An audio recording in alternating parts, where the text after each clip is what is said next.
Assalamualaikum everyone. Welcome back to my YouTube channel and it's me, Hanum Zahra.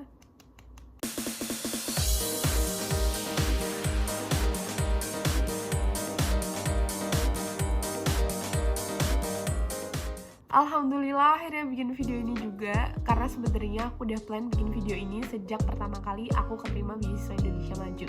Anyway, buat kalian yang baru pertama kali nonton channel ini, terima kasih banyak udah klik video ini. Nama aku Hanum. Sekarang aku lagi melanjutkan studi di University of Toronto di bawah naungan beasiswa Indonesia Maju. Dan insya Allah di beberapa hari ke depan aku akan ngupload vlog-vlog aku yang belum sempat aku post. Karena sekarang aku sudah memasuki semester kedua. Dan pas semester 1 tuh aku masih hektik banget tuh, masih beradaptasi dengan dunia perkuliahan. But alhamdulillah semester 1 selesai juga. Semoga nanti di semester 2 aku bisa balance dan lebih sering upload video-video di YouTube channel aku. Nah, buat kalian yang pengen lihat konten-konten dan video-video aku yang lain, kalian juga bisa follow TikTok aku. Nih, aku kasih di sini. Dan kalau kalian pengen tanya-tanya, biasanya aku sering bikin Q&A di Instagram. Don't forget to follow. And the most important thing, karena banyak banget dari kalian yang tanya gimana caranya bisa ikut beasiswa Indonesia Maju, gimana caranya biar bisa dapat fully funded scholarship. Insya Allah nanti aku bakal bikin playlist sendiri tentang beasiswa Indonesia Maju, khususon nih buat beasiswa Indonesia Maju, dari tahap seleksi administrasi sampai seleksi wawancara. So stay tuned dan klik tombol lonceng sekarang juga biar kalian nggak ketinggalan video-video terbaru dari aku. Oke, karena intronya udah lumayan panjang, so let's begin the video. Video kali ini jujur agak personal karena aku mau cerita tentang pengalaman pribadi aku dari aku punya mimpi buat kuliah di luar negeri pas aku SD sampai akhirnya aku ketemu sama beasiswa Indonesia Maju, daftar, keterima, dan sekarang alhamdulillah dikasih kesempatan sama Allah buat sekolah di University of Toronto, Canada. Aku bakal mulai dari background kehidupan aku kali ya. Aku asli Semarang, lahir di Semarang, SD di Semarang, dari TK di Semarang, SD di Semarang, SMP di Semarang, SMA-nya aku lanjut di pondok pesantren di Kendal. Dan di Semarang itu aku tinggal di kampungnya, jadi bukan di sentral kota, daerah Tugu Bunda itu bukan. Aku tinggal di salah satu kampung di Semarang. Dari background keluarga sendiri, aku dari keluarga yang sederhana. Ibu aku pekerja di pabrik, bapak aku Gojek. So I'm really thankful for Pak Nadiem Makarim karena telah membuka banyak lowongan pekerjaan untuk para driver Gojek. I really appreciate it and thank you so much for give me opportunity to get this scholarship. So kita langsung ke kenapa aku mau kuliah di luar negeri.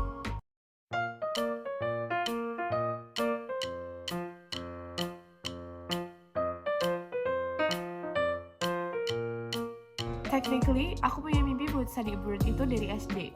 Ya walaupun of course masih sangat abu-abu. Aku pengen keluar negeri dulu pas SD gara-gara ya aku pengen merasakan salju. Aku pengen naik pesawat. Ya masih kayak gitu reasonnya. Terus aku masuk ke SMP. Alhamdulillah aku keterima di SMP favorit di Semarang dan jauh dari tempat tinggal aku. Disitulah mulai aku tuh jadi pribadi yang menurut aku ya cukup open-minded. Menurutku lingkungan tuh sangat berpengaruh. Itulah mengapa ibu aku tuh rada nge-force aku buat sekolahnya yang jauh. Karena di lingkungan aku tuh benar-benar tidak kondusif. Dan ibu aku pengen aku melihat dunia dari segi yang lebih luas dan dari point of view yang berbeda mungkin ya. Thank you so much my mom. Terus pas di SMP aku mulai searching lah the best university in the world. Aku tanya dulu baru Oxford, Harvard, Stanford. Tapi aku udah belajar tuh yang namanya berpikir besar dan bermimpi besar. Dan aku juga belajar untuk berani ngomong karena aku percaya banget kalau omongan adalah doa. Jadi setiap ada orang pas SMP kalau tanya sama aku, Hanum kamu mau kuliah di mana? Aku jawabnya mesti Oxford. Kalau enggak ntar Harvard kayak gitu. Intinya antara 3 univ terbaik itu aja. Karena dulu emang taunya itu. Kalau aku kuliah di luar negeri, aku bakal ke salah satu dari 3 kampus ini. Terus pas SMP udah lumayan jelas, tapi malah semakin terlihat impossible. Karena aku udah mulai tahu nih tentang universitas-universitas ini, aku juga tahu seberapa sulit buat masuk universitas ini. Dan aku of course juga ikhtiar dong, aku cari tahu beasiswa buat kuliah di luar negeri. Dan dulu tuh belum ada beasiswa Indonesia Maju. Dulu setiap aku cari, itu pasti yang keluar LPDP. Dan bahkan LPDP aja aku pas SMP tuh belum tahu jelas gitu LPDP itu apa, buat apa. aku mulai tahu tentang LPDP itu kalau nggak salah SMP kelas 3. Jadi pas SMP kelas 1 tuh ya searching aja, ikut lomba, pasti ikut lomba, tapi belum ada kayak jalan pasti. Aduh, ini gimana ya nanti kalau pengen kuliah di luar negeri, bahkan pengen kuliahnya aja tuh masih gak jelas gitu.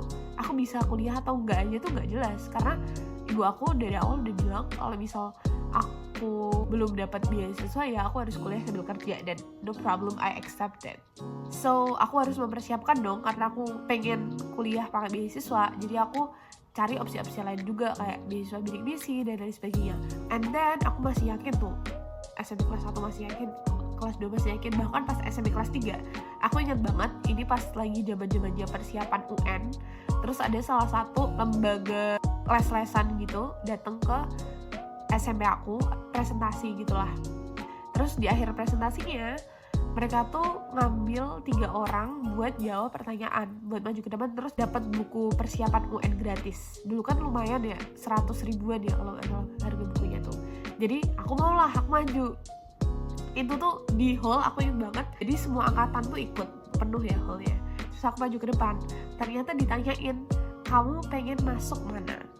Dan itu ada 3 orang kan, 2 orang, salah satunya kalau nggak salah sih ketua OSIS. Terus pas ditanya ketua OSIS mau masuk mana, dia bilang kalau nggak UI, UGM, aku lupa. Terus yang satunya juga antara UI, UGM, ITB, I forget. Pas ditanya ke aku, yang terakhir namanya siapa? Hanum Sukazarani. Oke, Hanum pengen masuk mana? Dengan pede, aku jawab Oxford. Padahal aku nggak tahu gimana caranya, bener-bener have no clue. You know, saking seringnya aku ngomong kalau aku pengen kuliah di luar negeri dan full beasiswa, sampai temen aku, ada salah satu temen aku, setelah aku balik nih kan udah dapat buku tuh, pas balik temen aku bilang, aku tuh udah ngira kalau Hanum tuh pasti jawabannya rada nyeleneh. Pas SMA jujur challenge-nya gede, tapi gak segede SMA. Karena pas SMP kan aku masuk SMP favorit. Terus pas SMP, selain aku pengen kuliah di luar negeri, yang lebih deket kan lanjut SMA mana dulu. Nah dulu tuh ada beberapa pilihan, antara SMA 3 atau SMA 4. Karena itu SMA 2 SMA favorit di Semarang. Biasanya lulusan SMP aku masuknya kalau nggak ke SMA 3 ya SMA 4. Tapi aku lanjutnya di pondok modern. Nah inilah challenge terberat menurut aku selama karir aku bersekolah, yang rada banyak drama itu di SMA-nya. Karena pas di SMA, kan aku di pesantren, aku baru tahu kalau pesantren itu, aku bener-bener proud sama anak-anak pesantren, karena kita bener-bener belajar tentang kehidupan. Kita bener-bener belajar caranya membedakan real friend dan friend yang kayak gitulah. Terus kita juga belajar handle masalah sendiri, kita belajar mandiri, jauh dari orang tua. Awal-awal aku mondok itu, aku nangis di hari kedua. Yang hari pertama aku tuh sok-sok strong gitu guys. But at the end of the day aku bisa beradaptasi dan mulai bisa menerima lingkungan pondok. Ternyata not that bad. I also learn much value in life di pondok. Aku bener-bener tahu juga rasanya, rasa kekeluargaan sama temen gimana caranya gotong royong, tolong menolong, tidak mementingkan diri sendiri, dan debat sama temen. Long story short, aku baru tahu kalau dari pondok aku itu lulusannya itu tidak banyak yang sudah diterima di universitas ternama. Jadi aku pas itu mulai worry dong. Kelas 10 tuh aku mulai kayak ketar-ketir. Aduh, gimana ya nanti aku mau kuliah di mana? Aku pengen sih, aku masih percaya kalau aku bakal kuliah di luar negeri. Tapi sampai sekarang aku udah usaha, aku cari-cari di internet info-info, masih belum ada jawabannya. Aku juga harus realistis gitu. And then aku inget pas akhir-akhir kelas 10 kalau nggak salah, atau awal kelas 11, itu aku menghabiskan banyak banget waktu di perpustakaan. Sampai teman-teman aku tuh kayak bilang, Hanum tuh penjaga perpus gitu. Karena emang aku spend most of my day itu di perpus, dan cuma buat cari-cari info beasiswa, bener-bener nge-scroll sampai capek tuh nge-scrollin di depan laptop, dan gak dapet apa-apa karena emang gak ada gitu, belum ada. Tapi yang perlu kalian tahu, di situ aku gak berhenti doa. doa, ya Allah, Hanum pengen kuliah di luar negeri full beasiswa. Tapi aku nggak bilang ke Oxfordnya, harusnya aku bilang ya guys ke Oxford atau ke Harvard gitu, tapi nggak apa-apa. Oh ya, aku lupa cerita, kalau dulu pas di SMP aku juga punya sahabat gitu. Terus sahabat aku bilang, Hanum, kamu kan pengen kuliah di luar negeri, emang kamu udah persiapan apa? Terus aku jawab, sholawat. Aku bilang gitu, karena emang aku nggak ada persiapan apa-apa. Setelah aku pikir-pikir, terus tapi kan kamu juga harus ada persiapan yang real, yang benar-benar effort gitu. Terus karena emang aku pas itu belum bisa mempersiapkan apa-apa dan belum tahu harus nyiapin apa, ya gak aku jawab, udah gitu doang. Dan balik lagi pas SMA, aku makin gencar nih doanya. Aku yakin banget kalau even tuh semua orang gak percaya sama aku yakin banget kalau dunia ini tuh punya Allah. Semua universitas di dunia ini tuh punya Allah, yang bisa ngasih aku opportunity, yang memampukan aku tuh cuma Allah. Dan buat Allah gak ada yang gak mungkin. Itu kuncinya. Mungkin buat kita impossible, tapi buat Allah everything is possible. Aku ingat banget salah satu kata-kata bagus dari bukunya Werner Manshur. Kalau mimpi itu jangan lihat kemampuan kita, tapi lihat kemampuannya Allah. Karena kita limited, but Allah is unlimited. Itu di bukunya Unlimited You. Kalian boleh baca, itu bagus banget.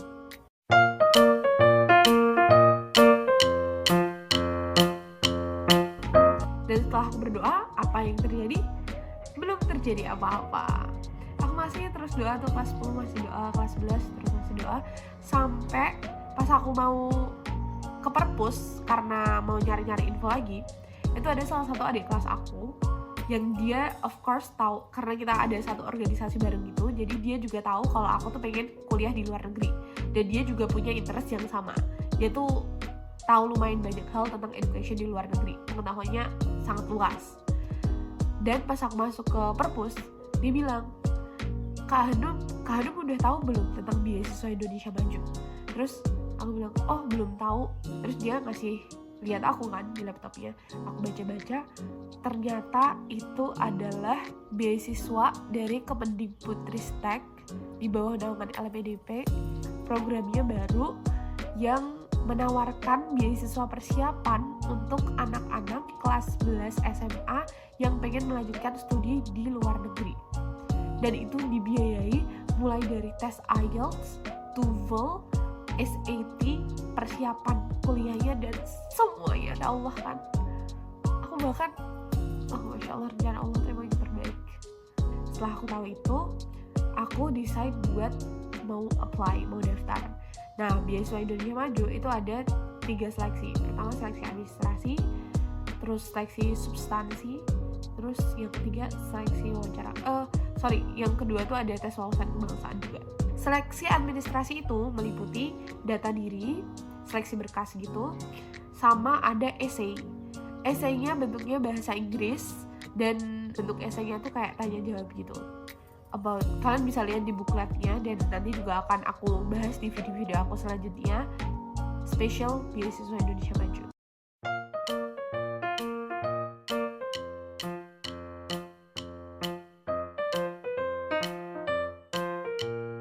Aku mulailah nyoba ngisi-ngisi berkas. Ada kurasi prestasi, dan berkas-berkas yang bisa aku isi dulu.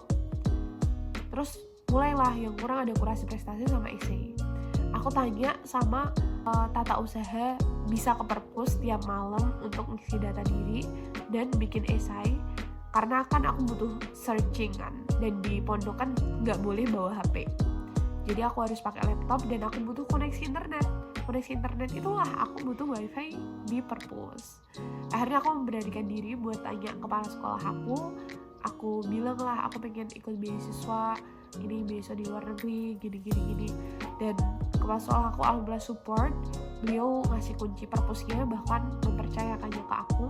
Dan setiap malam aku ke perpus sampai jam 10 malam buat ngisi data-data yang dibutuhkan.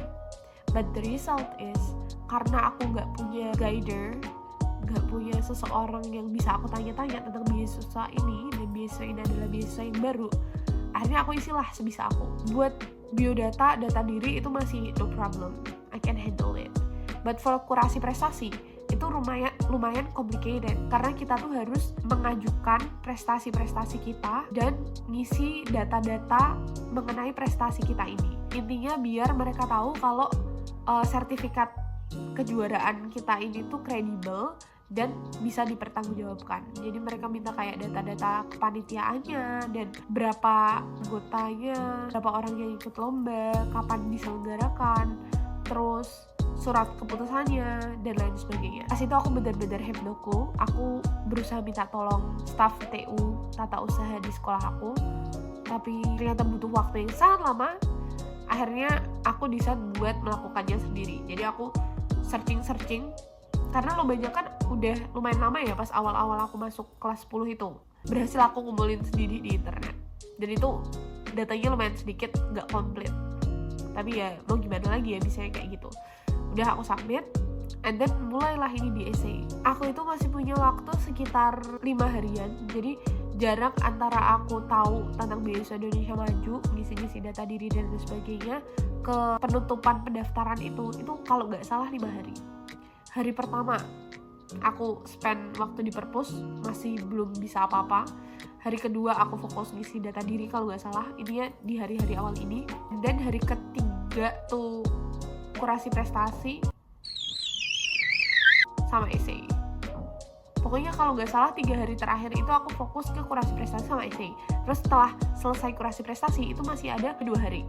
Dan itu aku spend time buat menjawab esai-esainya. 1 hari itu baru dapet 1 paragraf di esai pertama, padahal aku suruh bikin 3 esai, dan itu paragrafnya masih berbentuk bahasa Indonesia. Aku ikhtiar dong, aku tanya ke kakak kelas atau networking yang aku kenal. Aku juga sempet cari-cari debater gitu dari YouTube, terus aku kontakin Instagramnya. Aku juga cari awardee beasiswa lain, terus aku kontak Instagramnya, aku minta buat proofreading essay.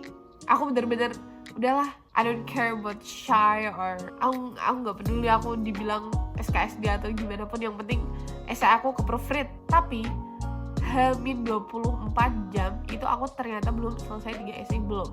Tapi sebenarnya aku tuh udah bisa menjawab ketiga-tiganya, aku udah punya main idea-nya. Tapi untuk merangkai esai itu menjadi paragraf yang konkret dan yang bagus, aku tuh belum bisa. Dan aku nggak punya contoh esai dalam bentuk bahasa Inggris. That's the problem. Terus karena aku udah ikhtiar maksimal dan masih cuma bisa mengumpulkan esai segitu, membuat esai segitu, akhirnya aku berdoa sama Allah. Aku bilang, ya Allah, kalau emang ini rezeki Hanum, tolong mudahkanlah, tolong beri Hanum jalan. Dan percaya kalau beasiswa Indonesia Maju adalah milikmu. Hanum serahkan semuanya padamu. Terus tiba-tiba pas aku balik ke perpus, ada guru aku yang udah keluar dan ngajar di Pare di kampung Inggris, itu nge-DM aku tiba-tiba banget, out of nowhere. Terus beliau tanya, Hanum lagi ngapain? Aku bilang, ini lagi bikin esai buat seleksi beasiswa, Bu. Terus, oh esai apa Hanum? Aku jelasin lah semuanya. Dan qadarullah, ibu ini mau membantu aku untuk menerjemahkan dan mau bantu aku buat bikin esainya. Terus aku inget banget itu hari H penutupannya jam 12 malam, dan aku masih bikin esai itu sampai jam 11 malam. Jam 11 malam selesai baru aku submit, dan aku udah tawakal, aku sudah melakukan yang terbaik dan aku serahkan semuanya sama Allah. And then tibalah libur pondok, libur semester. Pas libur semester aku ke rumah teman aku di Bekasi, dan di sana juga ternyata pengumuman seleksi administrasi. Aku dapat email pengumuman seleksi administrasi, dan aku tahu dari informasi di Instagramnya Puspresnas. Aku deg-degan banget, dan karena saking deg-degannya aku nggak berani buka sendiri. Akhirnya aku minta tolong temanku buat bukain, dan temanku kan rada kampret ya. Dia pura-pura sedih terus bilang, aduh, keterima. Seneng banget, syukur aku. Terus aku udah kayak, ya Allah, alhamdulillah. Terus belum selesai, masih ada tes wawasan kebangsaan dan seleksi wawancara. Buat tes wawasan kebangsaan sih sebenarnya cuman ngisi ABC-an gitu, jadi aku nggak terlalu khawatir. Tapi aku tetap prepare. Aku cari tahu di YouTube apa itu tes wawasan kebangsaan, aku pelajarin gitu, dan alhamdulillah udah selesai. Dan tes wawasan kebangsaan itu nyatu sama tes seleksi wawancara. Jadi setelah tes wawasan kebangsaan nggak diumumin langsung, tapi tes wawasan kebangsaan habis itu wawancara baru diumumin siapa yang lolos BIM persiapan. Nanti aku bakal bikin video khusus tentang seleksi wawancara ini, jadi cepetan klik tombol subscribe sekarang buat yang belum, sama klik tombol lonceng. Dan shortly setelah seleksi wawancara, alhamdulillah aku dinyatakan lolos beasiswa Indonesia Maju program persiapan. Masih belum selesai, setelah aku mengikuti serangkaian acara dari program persiapan, ada salah satu tes, yaitu tes IELTS yang harus kita ambil. Ini merupakan syarat wajib kalau kalian mau lanjut kuliah di luar negeri, karena tes IELTS itu basically adalah tes penyetaraan bahasa Inggris. Dan salah satu program dari BIM persiapan adalah memberikan kita kursus IELTS gratis dan tes IELTS official gratis, tapi cuma 1 kali. Jadi kalau di tes IELTS kalian ini gagal, kalian bisa retake lagi tapi pakai uang kalian sendiri. Dan for your information, di tes IELTS pertama aku belum berhasil. Terus akhirnya aku memutuskan untuk retake IELTS yang kedua. Tapi mungkin untuk sebagian orang 3 juta itu kecil ya, gampang untuk didapat. Tapi untuk aku 3 juta tuh sangat besar, sangat mahal untuk sekali tes. Dan aku memutuskan aku retake IELTS itu cuma sekali itu. Jadi ini penentu. Kalau di tes ini aku lolos, berarti aku bakal lanjut. Kalau enggak, ya udah aku harus ikhlas gitu. Nah, di tes IELTS kedua ini aku geber lagi doanya, baca zikir pagi petang. Tapi nggak cuma baca, aku coba buat menghayatinya gitu. Karena sebenarnya zikir pagi petang itu masya Allah banget artinya guys. Coba kalian sekali-kali baca plus ngelihat artinya plus kalian coba feelin. Nah terus di tes IELTS yang kedua aku juga udah pasrah sama Allah. And then apakah setelah tes IELTS kedua aku merasa baik-baik saja? Tidak, karena hasilnya belum keluar. Dan hasil yang aku butuhkan adalah overallnya 6.5, di mana setiap skornya di masing-masing bagian itu nggak ada yang kurang dari 6. Jadi aku jelasin secara singkat aja ya. Di IELTS itu ada 4 komponen tes. Ada reading, speaking, listening, and writing. Di tes IELTS yang pertama, skor aku yang rendah tuh di writingnya. Jadi setelah aku dapat result itu, aku lebih fokus belajar ke writing. Ya 3 komponen IELTS yang lain aku masih pelajarin of course di speaking, listening, reading. Tapi aku fokusnya ke writing. Di writing itu juga ada 2 bagian. Satunya tuh merepresentasikan data. Yang kedua, kita menjawab pertanyaan gitu. Nah, di writing bagian 1, pokoknya yang bagian merepresentasikan data itu, aku inget banget kalau aku salah kasih grammar. Jadi grammarnya yang harusnya present, aku malah jadiin past tense. Dan itu salah satu kesalahan fatal. Terus aku udah mau nangis gitulah ya setelah selesai tes. Dan ketika aku search, ternyata kalau ada kesalahan fatal kayak gitu, kalau full kesalahannya, jadi di kedua paragrafnya aku pakai tenses yang salah, kemungkinan besar nilai aku tidak akan lebih dari 6. Tapi mungkin kalau tulisan aku bagus, mungkin aku masih tetap bisa dapat 6. Dan pas itu aku udah kayak yang, udahlah yang penting udah bisa reach 6, aku udah bersyukur banget gitu. Terus karena there's nothing that I can do, gak ada yang bisa aku lakuin lagi, akhirnya aku udah pasrah sama Allah. Setelah IELTS itu aku udah doa dan menyerahkan semuanya kepada Allah. Dan di hari-hari setelah IELTS, aku ingat banget tuh rasanya ya Allah der. Hari pertama setelah IELTS sering ngecek di webnya, karena kan mereka bakal ngasih resultnya kan via web ya. Jadi aku cek terus secara berkala di webnya, tapi belum, hari kedua belum, hari ketiga belum. Nah katanya itu result IELTS itu sekitar 4-5 hari. Hari keempat aku kira udah kan, tuh aku udah deg-degan banget, tapi ternyata belum. Hari kelima itulah result IELTS-nya. Dan pas aku buka, aku bener-bener udah aku video. Kalau kalian mau lihat reaction aku pas buka tes IELTS, itu ada di salah satu video TikTok aku, kalian bisa lihat langsung. Itu aku bener-bener deg-degan, aku tutup dulu layarnya. Terus aku udah sholawat.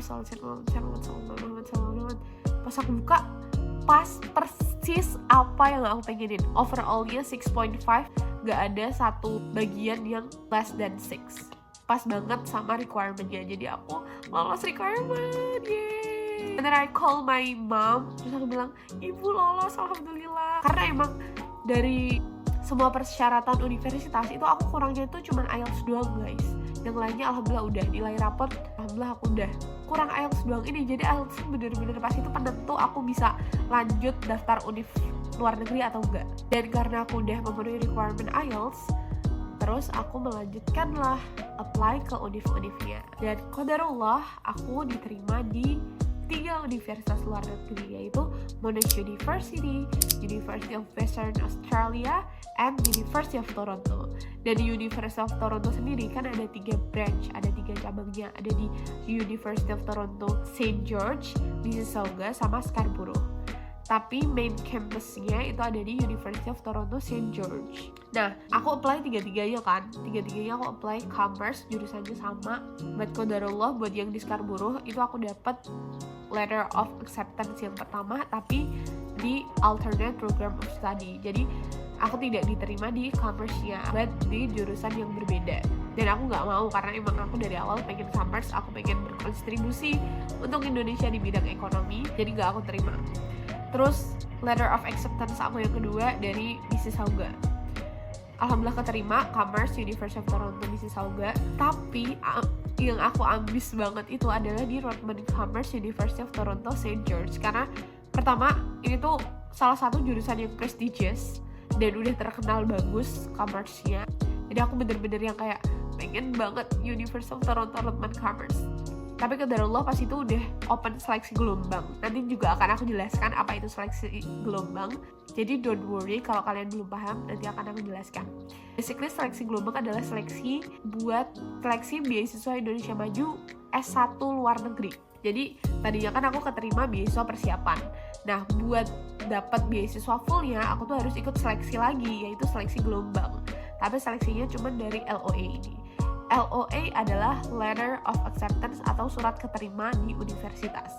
LOA itu ada 2 jenis, conditional sama unconditional. Conditional itu kalau kamu udah dapat LOA, technically kamu sudah diterima, tapi kamu masih ada persyaratan yang belum memenuhi.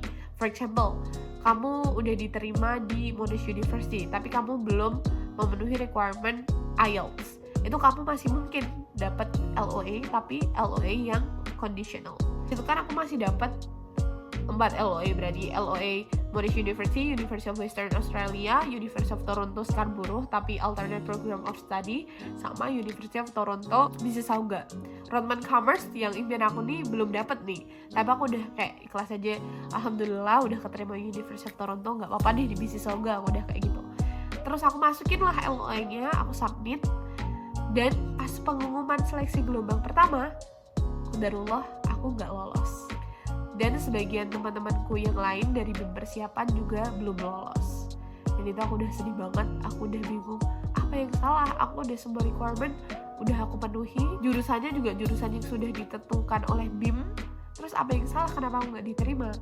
Akhirnya aku coba lagi di gelombang berikutnya. Nah pas seleksi gelombang kedua, kita disarankan untuk mengajukan LOA dari universitas terbaik dan dari jurusan yang sudah ditentukan BEM. Nah, based on rank, kalau kita mau mengurutkan dari segi ranking universitas, compared to the other university yang aku punya LOA, yaitu University of Toronto tuh udah yang terbaik. Jadi mau nggak mau aku harus mengajukan LOA yang sama, yaitu LOA University of Toronto Mississauga jurusan Commerce. Terus aku ajukan lah itu lagi, dan pas itu kepotong hari libur lebaran. Jadi aku udah submit dulu, terus aku libur lebaran. Dan aku inget banget, itu aku lagi datang ke rumah saudara aku kan, lagi maaf-maafan gitu, Idul Fitri. Terus tiba-tiba ada notifikasi email masuk. Terus aku iseng-iseng lah buka web pendaftaran aku di University of Toronto. Karena nanti announcement keterima atau enggaknya itu emang di web itu. Terus pas aku buka, Masya Allah, aku dapat LOA University of Toronto Rotman Commerce. Ya Allah, baik banget. Dan di Rotman Commerce itu wajibkan supplementary application. Supplementary application itu adalah additional seleksi tambahan, dimana kita tuh wajib buat bikin essay sama interview. Technically, I have to put more effort to apply in University of Toronto Rotman Commerce ini, makanya aku pengen banget. Dan sekarang aku udah di sini di Kanada. Alhamdulillah Allah memberi aku kesempatan untuk melanjutkan kuliah di sini, ketemu orang-orang baru. I'm not saying that it's gonna be easy because you know orang-orang yang ada di sini juga adalah orang-orang yang terbaik juga. Jadi teman-teman kalian tuh bakal lebih hebat dari kalian. Kalau misal dulu kalian mungkin achievement-nya lebih dari aku, kalian menang lomba internasional. Di sini teman-teman kamu sama-sama yang menang lomba internasional, bahkan tingkatnya yang lebih tinggi. Jadi of course it's not gonna be easy. But the thing is, di sini aku belajar sangat banyak. Aku belajar banyak banget value kehidupan, belajar ilmu baru, sistem pendidikan baru, and I'm really grateful for that. Jadi dari video kali ini aku mau ngomong ke kalian kalau no matter what your background is, kamu punya kesempatan yang sama untuk bermimpi. Dan mimpi itu mahal, kebebasan itu sangat mahal. Setiap orang memiliki kebebasan untuk bermimpi. Let's realize guys, kalian punya itu, kalian punya kebebasan untuk bermimpi, kalian punya opportunity. Masalah gimana caranya, itu sebenarnya udah bukan urusan kita, tapi urusannya Allah, karena Allah yang mengatur semuanya. Urusan kita adalah untuk yakin sama Allah dan yakin sama mimpi kita dan berusaha. Do your best and pray to God for the rest. So that's it. Thank you so much for watching this video. Hope you guys enjoy this video and hopefully this video can be helpful and beneficial for you guys. Don't forget to subscribe this channel. Maaf banget kalau mungkin beberapa kata-kata aku rada terbelit-belit, tapi semoga video ini bisa bermanfaat dan bisa membantu kalian semua. And thank you so much for watching. See you in the next video. Bye bye.